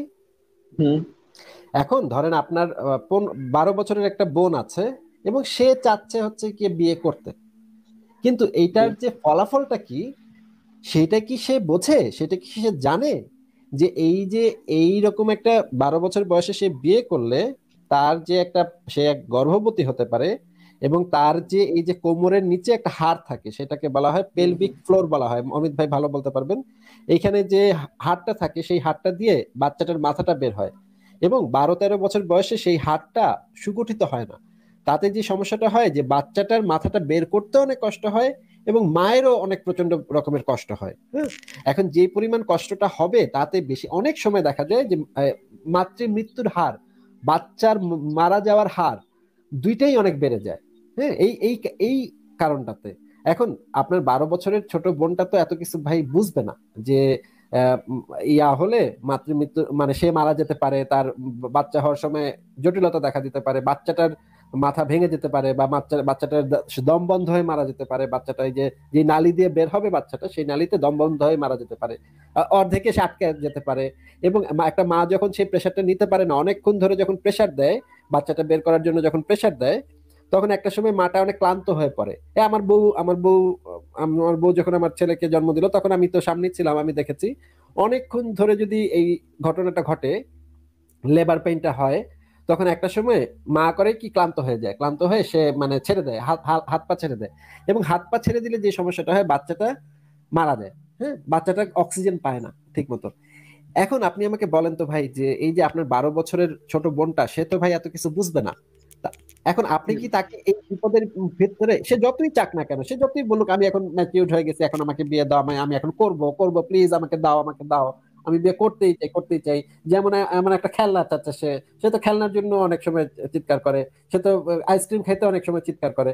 কিন্তু আমরা যারা বড় আছি, আমরা যারা প্রাপ্তবয়স্ক আছি, তারা তো এই জিনিসটা বুঝি যে তার জন্য কোনটা ভালো কোনটা মন্দ, তার তো এই জ্ঞান বুদ্ধিটা এখনো হয়নি, তাই না ভাই? এখন আমরা তো যারা প্রাপ্তবয়স্ক, যারা 18 বছরের বেশি, তারা তো এই জিনিসটা বুঝি যে 18 বছর হয়ে গেলে 18 বছরটা আমরা কেন ডিসাইড করি কারণ আমরা সাধারণত দেখি যে 11-12 বছর বয়সে মানুষের মানে পিউবার্টি শুরু হয়, মানে বয়ঃসন্ধি শুরু হয়, এবং তারপরে মানুষের খুবই আবেগ অনুভূতি অনেক প্রবল থাকে। আপনি দেখবেন আপনার আশেপাশে যারা টিনেজ বালক বালিকা, তারা দেখবেন হুট করে চেতে যায়, খুব ক্ষেপে যায়, হ্যাঁ এরকম মানে একদম মানে রাগে ফেটে পড়ে। আবার দেখবেন আপনি যে তারা আবার খুব মানে মানে আবার দ্রুত ঠান্ডাও হয়ে যায়। আপনি এরকম দেখছেন না ভাই, যে ধরেন ছেলে বা মেয়ে তাদের আবেগ অনুভূতি অনেক চড়া থাকে, হুট করে একটা কিছুই হয় নাই, সে চেত্তা মেত্তা ফায়ার হয়ে গেছে, বাসায় হাউকাও লাগাই দিচ্ছে। এরকম তো দেখেন তো ভাই, দেখছেন না? হ্যাঁ অবশ্যই। এই জিনিসটা কেন হয়? এই জিনিসটা হয় হচ্ছে কি বয়ঃসন্ধির পরে তার শরীরে নানা ধরনের হরমোনাল পরিবর্তন হয়, হরমোনের পরিবর্তন হয়, হরমোনাল হয়। এই সময় তার তো প্রথম তো হরমোনটা আসছে তার শরীরে, এই জন্য সে এটা তাল সামলাতে পারে না এই জিনিসটা, যে এটা কি হচ্ছে আমার সাথে, কি হচ্ছে, আমার এরকম কেন লাগতেছে, আমার খালি মানে উস্কুর লাগতেছে, অস্থির অস্থির লাগতেছে, কোনো একটা মেয়েকে দেখলে আমার এত ভালো লাগতেছে, মনে হচ্ছে আমি তাকে না পাইলে মরেই যাবো, এরকম মনে হয়। হ্যাঁ, তো এই বয়সটা হচ্ছে এই এই যে বয়ঃসন্ধির পরে 4-5 বছর এই সময়টা থাকে, যেটা হচ্ছে গিয়ে শরীরের হরমোনগুলা শরীরের সাথে অ্যাডজাস্ট হয়। এই সময় কোনো বড় ডিসিশন তাদেরকে নিতে দেওয়া উচিত না, কারণ হচ্ছে তাদেরকে যেই ডিসিশনে আপনি নিতে দিবেন সেই ডিসিশন তাদের ভুল ডিসিশন নেওয়ার সম্ভাবনাটা বৃদ্ধি পাবে। বুঝতে পেরেছেন? কারণ তাদেরকে তো নিয়ন্ত্রণ করে হচ্ছে হরমোনগুলা, তাদের সিদ্ধান্ত গ্রহণে সেই হরমোনগুলা নানাভাবে প্রভাবিত করে। এই কারণে তারা সঠিক সিদ্ধান্তটা নিতে পারে না। এই কারণে প্রাপ্তবয়স্ক মানে হচ্ছে 18 বছর পর্যন্ত তাদেরকে এই সিদ্ধান্তগুলো নিতে দেওয়া হয় না। এই একই কারণে তাদেরকে ভোটও দিতে দেওয়া হয় না। আপনি কখনো চিন্তা করে দেখছেন যে আমাদের দেশে যে ভোট হয় সেই ভোটে 18 বছরের নিচে যারা আছে তাদেরকে কেন ভোট দিতে দেয় না বলেন তো? জি না, এই ব্যাপারটা তো চিন্তা করিনি আমি, কিন্তু এটার সাথে এটা তো রিলেটেডই না। এটার সাথে এটা রিলেটেড তো ভাই। এই যেই মানুষটা নিজের ভালোই বুঝতে পারে না, সে দেশের ভালো কিভাবে বুঝতে পারবে বলেন? ওই জন্য তো ইসলাম অনুযায়ী যে বিয়ের ব্যাপারটা যে অভিভাবকের কমিটমেন্ট নিতে হয়, এটা তো আছে। ভাই হ্যাঁ বলেন। এটা নতুন একটা পয়েন্ট চলে আসবে, অভিভাবকের কথা বললে অভিভাবকের কথাটা একটু পরে আমরা আলোচনা শুনে নেন। হ্যাঁ ওই জন্যই তো উভয় অভিভাবক প্লাস যে শুনে নেন। হ্যাঁ বলেন। শুনে নেন, তাড়াহুড়া করেন না প্লিজ। মাতু ভাই আপনি যেটা বলতেছিলেন, সরি আমি আপনাকে আটকে দিছিলাম। না ঠিক আছে, না আসবে, ঠিক আছে। আব্দুর রব, অভিভাবকের প্রসঙ্গটা আমরা একটু পরে আলোচনা করব, যে অভিভাবকের মত নিয়ে কারো বিয়ে দেওয়া বা অভিভাবক কি কারো বিয়ে দিতে পারে কিনা, ইনফ্যাক্ট সেটা নিয়ে আমরা আলোচনা করব না। এটা একটা ভিন্ন পয়েন্ট, এই কারণেই বলছি। আপনার হয়তো মাথায় ঢুকবে না। আমার কথাটা একটু শুনবেন। কথা শুনেন। আচ্ছা বলেন, আপনি বলেন। আমি বলতে চাচ্ছিলাম অলরেডি আপনার আগের একটা কথা আছে, সেটা আমি বলার সুযোগই পাইলাম না। আপনি নতুন পয়েন্ট তুলে আনতেছেন, সেই জন্য ভাই একটু নিজেকে মিউট করেন তো। আপনি আব্দুর রব একটু নিজেকে মিউট করুন নিজেকে একটু। Thank you. হ্যাঁ, কথাটা আগে শুনে নেন। মিউট করেন প্লিজ নিজেকে আব্দুর রব। হ্যাঁ থ্যাংক ইউ। ডিভাইসে প্রবলেম। হ্যাঁ ঠিক আছে। একটা মানুষকে কোনোদিন কোনো অভিভাবক বিয়ে দিতে পারে কিনা, এটা যে একটা ভিন্ন আলোচনা, এটা হয়তো আপনার মাথায় ঢুকবে না, কিন্তু এটা যখন আমরা ওটা নিয়ে আলোচনা করব তখন আপনার মাথায় ঢুকানোর চেষ্টা করবো না। এখন আমরা একটু এইটা নিয়ে আলোচনা করি। আপনি যে বারবার বলছিলেন, ফারাজ ভাই আচ্ছা ফারাজ ভাই কই দেখি। হ্যাঁ ঠিক আছে।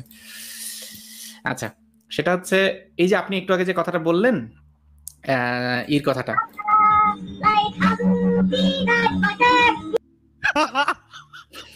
আমি ফারাজ ভাইকে সারাই দিলাম।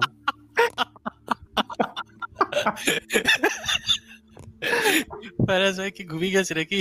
ঘুমিয়ে আনমিউট করে দিয়েছে নাকি? কি একটা অবস্থা। আচ্ছা এনিওয়ে, আপনি যে একটু আগে যে কথাটা বললেন যে ইসলামে ভাই, আপনি যদি এই বিষয়ে আলোচনা করতে চান বললেন, আমরা আলোচনা করব। ইসলামে বালেগ নাবালেগ হওয়ার সাথে মানসিক পরিপক্কতার কোনো আলাপ না। ইসলামে বালেগ নাবালেগের সাথে সম্পৃক্ততা আছে, শরীরের পরিপক্কতার সম্পৃক্ততা আছে, এবং বিয়ের বয়সের সাথে সেইটার সম্পৃক্ততা আছে। শরীরের সাথে মানুষের মানসিকতার সাথে কোনো সম্পৃক্ততা নাই। ইনফ্যাক্ট শরীরের সাথে ওইভাবে নাই, কারণ সে পরিপক্ক শারীরিকভাবে, সে আপনি যেটাকে পরিপক্ক শব্দটা ইউজ করছেন সেটা হওয়ার আগেই তার বিয়ে করার জায়েজ আছে ইসলামে। আপনি চাইলে সেটাও একটা ভিন্ন আলোচনা, সেটা নিয়েও করতে পারি। আমার যে প্রসঙ্গটা ছিল, আপনি যে বললেন যে কোনটা বেটার, বয়স নির্ধারণ করে দেওয়া বেটার নাকি মানুষের কে আগে পরিপক্ক হচ্ছে কে পরে হচ্ছে সেইটা দেখে সাথে কমিটমেন্ট। আমি তো তাই বলতে চাইছি। আপনারা তার আগে একটু থামাই দিয়েছেন তো, বলতে পারিনি আমি। হ্যাঁ শুনে নেন। সেটাতে সমস্যাটা কি শুনে নেন। একটা মানুষের যখন কিনা তার বয়স কম থাকে, আপনি তাকে কিভাবে টেস্ট করে দেখতে পারবেন যে সে এই একটা শারীরিক সঙ্গমের জন্য, একটা বিবাহের জন্য, একটা সংসারের জন্য উপযুক্ত কিনা? কিভাবে টেস্ট করবেন? তাকে আপনার জানাইতে হবে আগে বিয়ে কি জিনিস, তাকে আপনার জানাইতে হবে সংসার কি জিনিস, এরপরে তার শারীরিক টেস্ট নিতে হবে, তার মানসিক টেস্ট নিতে হবে। এই জিনিসগুলা কি ভাই সিরিয়াসলি আপনার কাছে মানে একটা করণীয় কাজ মনে হচ্ছে, নাকি এটা এক ধরনের নির্যাতন মনে হচ্ছে একটা মানুষের সাথে, যে তাকে আমি বিয়ে কখন করবে না করবে এটা নিয়ে আমি প্রিপারেশন নিচ্ছি, তার আমি কোর্স করাচ্ছি, বিয়ের জন্য তাকে উপযুক্ত করাচ্ছি, প্রত্যেকটা মানুষের চেক করে করে তারপরে আবার সিদ্ধান্ত নিচ্ছি, ও ইয়েস ইউ আর পাস্ট, তোমার এখন একটু বিয়ে একটু হবে। বলবো। উত্তরটা দিতেই দিলেন না, তার আগেই বলবেন। হ্যাঁ বলেন দেখি, প্রাসঙ্গিক কিছু বলেন হ্যাঁ, কিনা। আমি তো ওই জন্যই বলেছি, আগে যে যার বিয়ে হবে সে তার বাবা মাকে বলবে, বাবা মা তারপরে করবে, তার আগে তো বাবা মা এটা চাপিয়ে ভিন্ন দিলে তো এটা আলোচনা, নির্যাতন একটু হচ্ছে। আগেই না বলছি না, যে বাবা মার প্রসঙ্গটা একটু পরে তোলেন। হ্যাঁ, বাবা মার প্রসঙ্গটা একটু পরে তোলেন। বিয়ের ব্যাপার হলে বাবা মার প্রসঙ্গ তো থাকবে ভাই, এটা না হলে তো কেমন হয়ে গেল বলেন তো। আপনি কি ভাই আলোচনা কিভাবে করে একটা মানুষ, এই সিম্পল একটা বোঝেন, এই ম্যানারটা বোঝেন, কিভাবে আলোচনা করতে হয় সেই ম্যানার বোঝেন আপনি? হ্যাঁ, ভাই আমি আপনি তো আমাকে বলেন তো, আপনি কিসে পড়াশোনা করেন? আমি একদম আচ্ছা সত্যি মাতো কথা ভাই, বলছি, আমি মিথ্যা বললে মাতো আমার ভাই, লাভ কি বলেন তো মাতো আমাকে। ভাই, উনি উনি ইন্টার পড়েন বা ইন্টারমিডিয়েট, হ্যাঁ হ্যাঁ হ্যাঁ হ্যাঁ, একদম ইন্টারমিডিয়েট বাচ্চা পড়ে, হ্যাঁ ইন্টারমিডিয়েট পড়ে। ইন্টারমিডিয়েট ঠিক পড়েন, আছে, তাহলে সুতরাং এই জন্যই সেইভাবে কথা বলাই মনে হয় ভালো ভাই। আচ্ছা আচ্ছা, এই জন্যই হয়তো আপনি হয়তো আলোচনা কিভাবে করতে হয় জিনিসটা হয়তো বোঝেন না, বা হয়তো কখনো সিরিয়াস কোনো বিষয় নিয়ে কারোর সাথে হয়তো কখনো আলোচনা করেননি, এই জন্য হয়তো বোঝেন না। আলোচনা করতে হয় আলাদা আলাদা পয়েন্ট আকারে, মানে বাপ মায়েরটা পয়েন্টটা আমি আপনাকে অলরেডি বলেছি যে ওইটা নিয়ে আলোচনা হবে, কিন্তু আপনার কাছে মনে হচ্ছে এখনই ওইটা নিয়ে আলোচনা করতে হবে। সবকিছু জগা খিচুড়ি পাকিয়ে আলোচনা হয় না, একটু অপেক্ষা করতে হবে আপনাকে। আগে আমরা এইটা আগে শুনি, বয়স নির্ধারণটা কেন যৌক্তিক, আর বয়সের বদলে প্রত্যেকটা মানুষের আলাদা আলাদা করে নির্ধারণটা কেন অযৌক্তিক, সেটা আগে আপনি বোঝার চেষ্টা করেন, তারপরে আমরা অন্য আলোচনায় যাচ্ছি পয়েন্ট আকারে। হ্যাঁ, এটা আলোচনার একটা ফরম্যাট থাকে, মানে আপনি যখন ইউনিভার্সিটিতে পড়বেন বা আপনি যখন বড় কোনো আরো বড় হবেন, বয়স মানে আরো যখন অভিজ্ঞতা হবে আপনার, যখন আরো অনেক মানুষের সাথে কথা বলবেন, কিছু সিরিয়াস ইস্যুতে যখন কথা বলবেন, তখন দেখবেন কথা বলার সময় দেখবেন ঘড়ি থাকে, কথা বলার সময় এজেন্ডা সেট করে, কথা বলার সময় হচ্ছে মোশন সেট করে যে এই মোশনে এখন কথা হবে, তারপরে হচ্ছে টপিকের সাব টপিক সেট করা হয়, এইভাবে আলোচনা করা হয়, একটা টপিককে ভেঙে ভেঙে ভেঙে ভেঙে ক্ষুদ্র ক্ষুদ্র সাব টপিককে ভেঙে ওইভাবে আলোচনা করে এরপরে বড় একটা সিদ্ধান্তের দিকে আগানো হয়। এইভাবে সবকিছু একসাথে জগা খিচুড়ি পাকিয়ে আলোচনা করে না, সেটাই আপনাকে বলছিলাম। তো আমি যেটা বলছিলাম, বয়স নির্ধারণ না করে আপনি যদি এরকম করেন, প্রত্যেকটা মানুষের টেস্ট নেওয়া শুরু করেন, কখন কে পরিপক্ক হচ্ছে সেগুলো খোঁজ নেওয়া শুরু করেন, এটা মানে তাকে আপনি তার মানে আপনার জীবনের মূল লক্ষ্যটাই হয়ে দাঁড়াবে তার বিয়ে করানো, এটা মানে ব্যাপারটাই ওইরকম শোনাবে। আর 18 বছর বা 19 বছর, এই যে আপনি যদি শারীরিক মানসিকের দিকে যান, তাহলে ভাই এই সময়টা আরো বেড়ে যেতে পারে।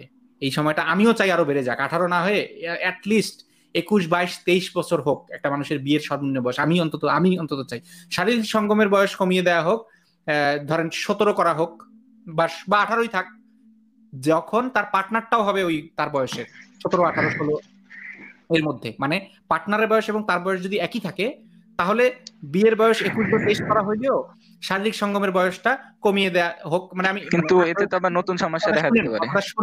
কথাটা শুনেন, বুঝেন কি বলছি, তারপরে বলেন। আপনি বলেন তো দেখি আমি কি বলেছি, কথাটা একটু বলেন শুনি। আপনি বললেন যে হচ্ছে মূলত বিয়ের আগে ওইটার বয়সটা কমিয়ে দিতে, তাই তো? কত করে দেয়া হইতে, কমিয়ে কত করতে বলছি? 17 ধরে নেন, 17। 21 বা 23 যদি বিয়ের বয়স হয়, এর নিচে যদি কোনো বয়স হয় সেটা নামটা কমিয়ে দেওয়া, তাই না? হ্যাঁ, যদি 19ও করা হয়, হ্যাঁ সেটার মানেও কমিয়ে দেওয়া হইলো না? হ্যাঁ, কমিয়ে দেওয়া হলো। এক্স্যাক্টলি। তো সেই পয়েন্টটা আগে শুনে নেন, কি বলি শুনে নেন কথাটা। বিয়ের বয়স আমি চাই যে 21 বা 23 করে, 23, 22, 23 করে দেয়া হোক। সঙ্গমের বয়স 18 করুক, 19 করুক বা 17 করুক, অর্থাৎ 21, 22, 23 এর চাইতে কমিয়ে দেয়া হোক। তখন মানে কেন বলছি এটা, এবং সাথে একটা শর্ত দিচ্ছে, যদি তার পার্টনার তার সমবয়সী হয়, তাইলে পার্টনার যদি হয় 52 বছরের বুড়া বেটা, তাইলে ভাই তার সাথে এই বিয়ের বয়স যার হয় নাই তার আসলে সঙ্গম করাটাকে আমি সমর্থন করি না, কোনোভাবেই না। প্রেম সমর্থন করি তার, বাট সঙ্গমটা কোনোভাবেই সমর্থন করি না। ওই বয়সের একটা 18 বছর একটা মেয়ের সাথে 50 বছরের একটা বুড়া বেটার একটা সঙ্গম আমি সমর্থন করি না। এনিওয়ে, আলোচনাটা ভিন্ন দিকে চলে যাচ্ছে। তো ধরেন 18, 19, 20 সেট করা হলো বিয়ের বয়স। সেটা করাতে কি হবে, এই বয়সের নিচে তার বিয়ে সম্পর্কে কোনো ভাবনাই তার মাথায় দেওয়া হবে না। এরপরে এটা নিয়ে আলোচনা হবে, এরপরে সেটা নিয়ে তার বিয়ে কাকে বলে সে শিখবে, সে নিজের সিদ্ধান্ত নিজে নেবে। বয়সের সাথে তুলনা কেন করা হয় না, এই পয়েন্টটা যে আমি বললাম যে তাকে মানসিক টর্চার করা হবে, তাকে বিয়ে সম্পর্কে তার টেস্ট নিতে হবে, এই পয়েন্টটা কি আপনি বুঝতে পেরেছেন?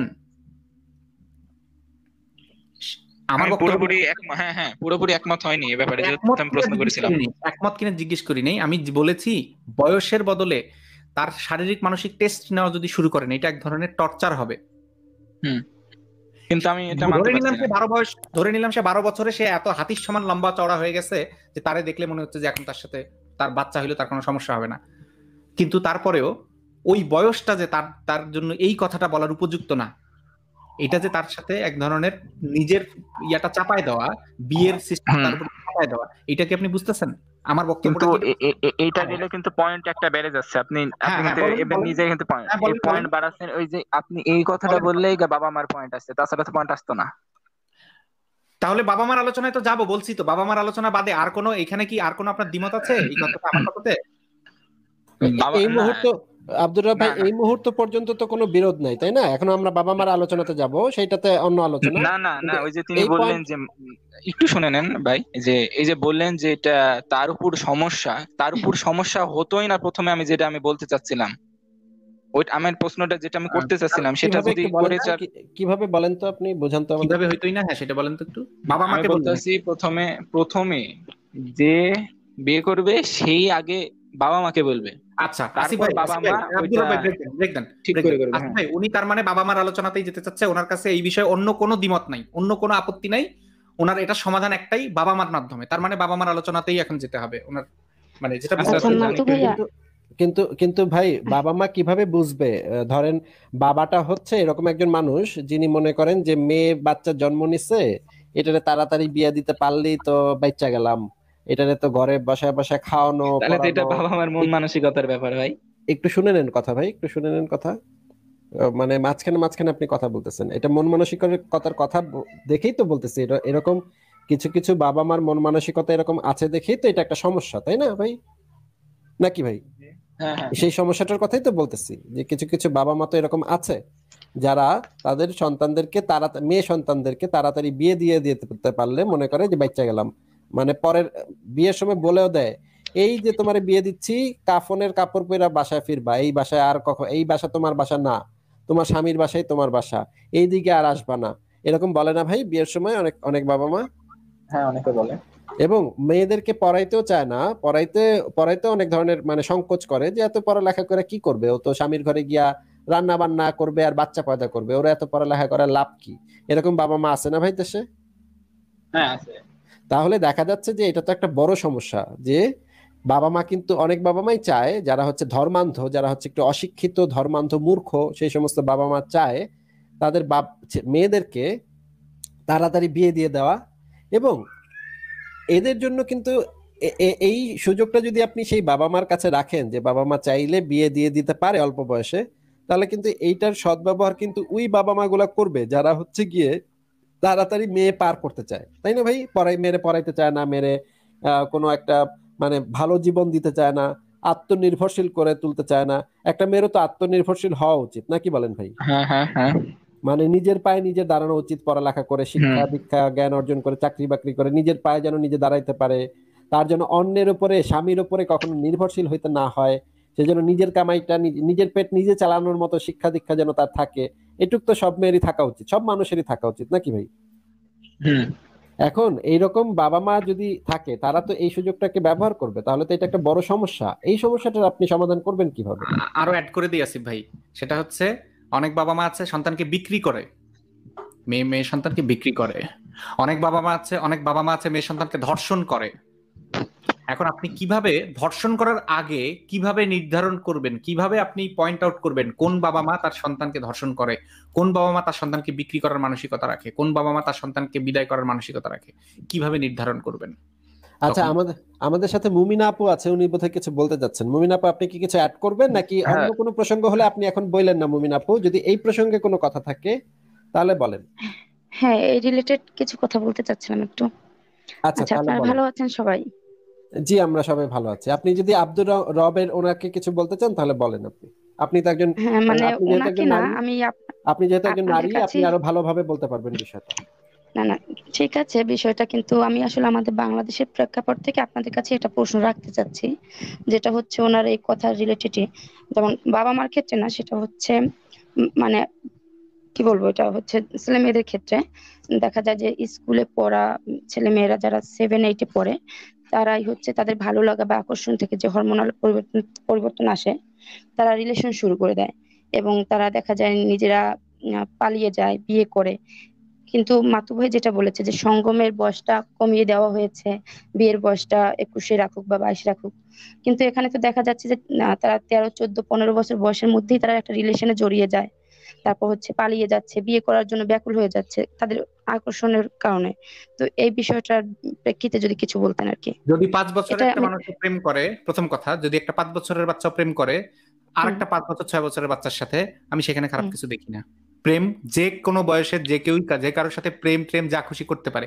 শারীরিক সম্পর্কের ব্যাপারে ভাই 17-18-র নিচে শারীরিক সম্পর্ক মানে কেবল কিন্তু এক ধরনের ফিজিক্যাল অ্যাক্ট না। শারীরিক সম্পর্ক বলতে আমি যে কোনো ধরনের সেক্সুয়াল অ্যাক্টিভিটির কথা বুঝাচ্ছি।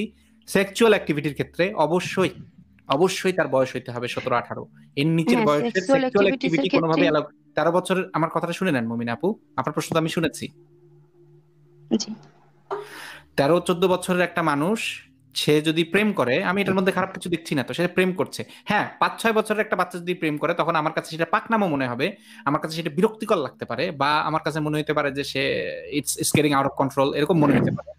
বাট মানে কাউকে ভালোবাসছে বা ভালোবাসার এইটা করছে, সেটা আর কারোর সাথে যৌন সঙ্গমে লিপ্ত হচ্ছে, এটা ভিন্ন জিনিস আমাদেরকে। হ্যাঁ, এটা ভালো কথা যে আমরা অনেকেই হয়তো ভালোবাসা এবং যৌন সঙ্গমকে এক কাতারে দেখি। ভালোবাসা ছাড়া যৌন সঙ্গমের কল্পনাই আমরা করতে পারি না। বাট এটার বাস্তব ভিত্তি আছে। ভালোবাসা ছাড়াই যৌন সঙ্গম হয়, ভালোবাসা ছাড়াও হতে পারে, আবার ভালোবাসা থাকলেও নাও হতে পারে। যে ভালোবাসা এবং যৌন সঙ্গম দুটো ভিন্ন জিনিস। ভালোবাসা কে কোন বয়সে করবে এটা আসলে একটু বিতর্কিত বিষয়। 5 বছরের যে আমি বলছি সেটাও বলাটা হয়তো ঠিক হচ্ছে না, কারণ কি, তার তো ওইটা পড়াশোনা করার বয়স, শিক্ষা দীক্ষার বয়স, ওই সময় সে প্রেম করবে কে? আমি নিজেই বলবো, আমার সন্তান যদি ওই বয়সে প্রেম করতে যায়, আমি নিজেই বলবো যে বেটা তোর এটা পড়ার বয়স, তুই আবার কি এর প্রেম করবি? হাসাহাসি করে করবো বা তারে বোঝানোর চেষ্টা করবো, এসব করবো। বাট যৌন সঙ্গমে যখন প্রশ্ন আসবে, সেখানে কোনো দ্বিমতই নাই। যৌন সঙ্গম তো 17-র নিচে 17-18-র নিচে তো করতে দেয় তো কোনোভাবেই ইয়া না। 14 থেকে কিছু কিছু দেশে 14-15 থেকে অ্যালাউড আছে। সেটা কাদের সাথে? তার পার্টনার যদি 18-র নিচে হয়, মানে তার পার্টনারেরও বয়স যদি 17 হয়, 18-র উপরে হলে সেটা রেপ।